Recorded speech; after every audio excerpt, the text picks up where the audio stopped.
बहुत बहुत स्वागत है आप सभी का मेरे इस यूट्यूब चैनल पे। और आज मैं आपके लिए लाया हूँ एक वीडियो लेक्चर भूगोल विषय का, जिसे हम गंगा अपवाह तंत्र के नाम से जानते हैं। पिछले वीडियो में मैं आपको गंगा अपवाह तंत्र का एक संक्षिप्त सा परिचय बताया था। आज हम गंगा अपवाह तंत्र के बारे में विस्तार से चर्चा करेंगे, जिसमें हम देखेंगे मुख्य तौर पर गंगा नदी के बारे में। चलिए देर न करते हैं। हमेशा की तरह कहना चाहूँगा कि आप हमारे चैनल पर नए हैं तो चैनल सब्सक्राइब कीजिएगा, लेकिन उसके पहले आप किसी भी प्रकार की प्रतियोगी परीक्षाओं से जुड़ना चाहते हैं तो हमसे जुड़ सकते हैं।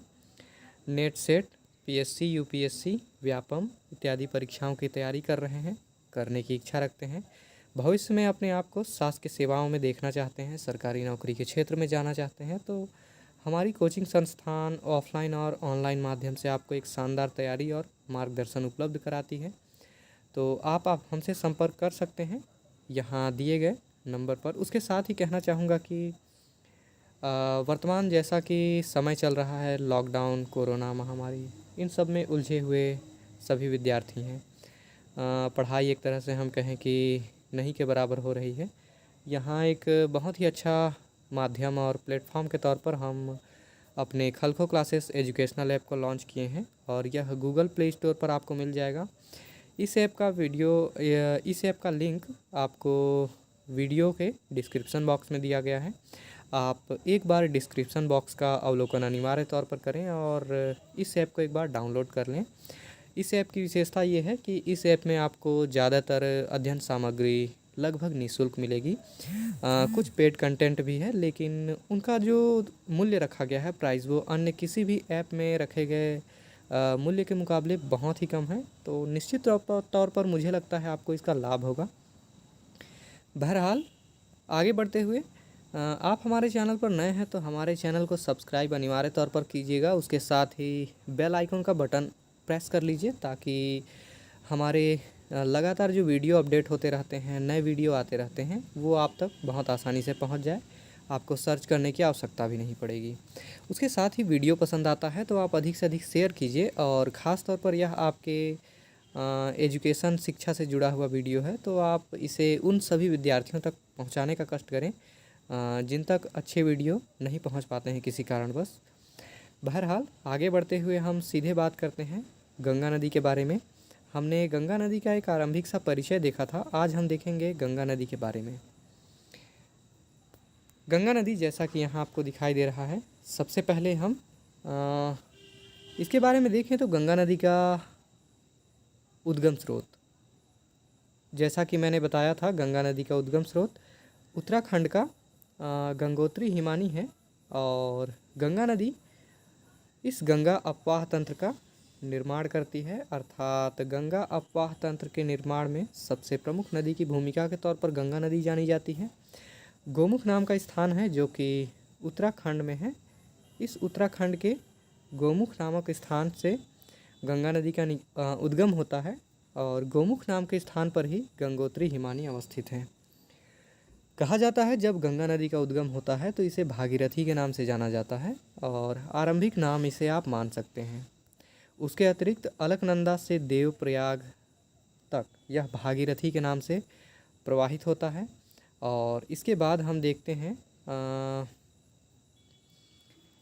अलकनंदा नदी से जब गंगा नदी मिलती है तो भागीरथी नदी जब मिलती है तो यह संगम करने के पश्चात गंगा नदी का निर्माण होता है, अर्थात दोनों नदियों के मिलन से ही हम देखते हैं गंगा नदी का निर्माण पूरा होता है। अर्थात भागीरथी और अलकनंदा, हमेशा इसे आप याद रखेंगे, भूलेंगे नहीं।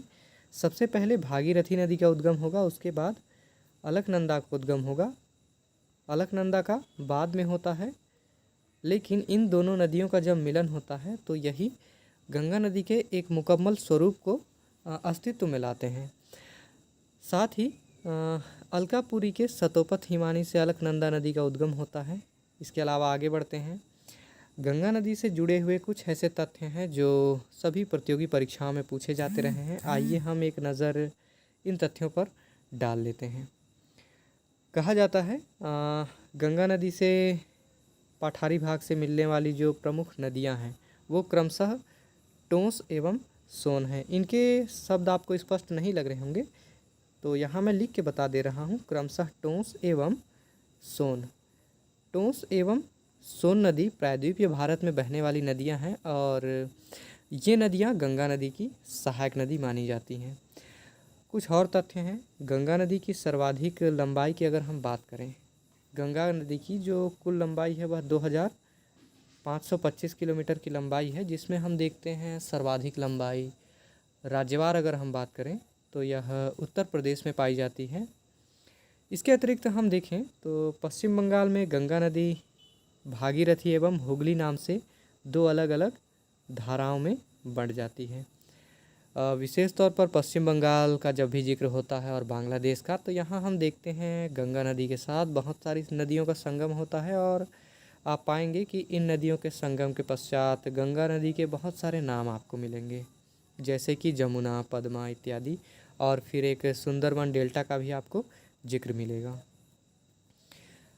कुछ और तथ्यों पे हम बात कर लेते हैं। कहा जाता है मुख्य गंगा नदी बांग्लादेश में जाकर पद्मा नाम से प्रवाहित होती है। यहाँ शब्द थोड़े से स्पष्ट नहीं हो पा रहे हैं, लेकिन मैं आपको स्पष्ट कर देता हूँ कि मुख्य गंगा नदी बांग्लादेश में जाकर पद्मा के नाम से प्रवाहित होती है। और साथ ही यहाँ हम देखेंगे कि बांग्लादेश में ब्रह्मपुत्र नदी भी अन्य नाम से प्रवाहित होती है। जैसा कि मैंने बताया था कि ब्रह्मपुत्र नदी जो कि कैलाश के मानसरोवर के निकट से निकलती है और असम क्षेत्र से प्रवाहित होते हुए जब बांग्लादेश में प्रवेश करती है तो यहीं पर इसका गंगा नदी के साथ मिलन हो जाता है। और आप देखेंगे कि मिलन होने से पहले ही इसका नाम परिवर्तित हो जाता है और यह जमुना के नाम से बांग्लादेश में प्रवाहित होती है। अब यहाँ कुछ आगे बढ़ने के पश्चात हम देखते हैं कि जब गंगा और इसके साथ ब्रह्मपुत्र नदी का मिलन होता है तो गंगा और ब्रह्मपुत्र नदी के मिलन के फलस्वरूप एक नई नदी का नाम निकल कर आता है, जिसे हम मेघना कहते हैं। यह मेघना नदी दरअसल गंगा नदी और ब्रह्मपुत्र नदी के सम्मिलित धाराओं का ही नाम है और ये संयुक्त होकर प्रवाहित होते होते बांग्लादेश में बंगाल की खाड़ी में गिर जाती है। बंगाल की खाड़ी में गिरने से पहले यह सुंदरबन नाम से विश्व का सबसे बड़ा, सबसे चर्चित डेल्टा बनाती है। और जैसा कि मैंने बताया था कि जो सुंदरबन डेल्टा है यह विश्व का सबसे बड़ा डेल्टा माना जाता है। और यहाँ की सबसे बड़ी विशेषता ये है कि यहाँ पर मैंग्रोव नाम से एक वनस्पति पाया जाता है, जिसको हम कहते हैं सागर तटीय वनस्पति। तो मैंग्रोव वनस्पति के लिए सुंदरबन डेल्टा विख्यात है। साथ ही भारत का राष्ट्रीय पशु जिसे हम रॉयल बंगाल टाइगर के नाम से जानते हैं, रॉयल बंगाल टाइगर अर्थात बाघ।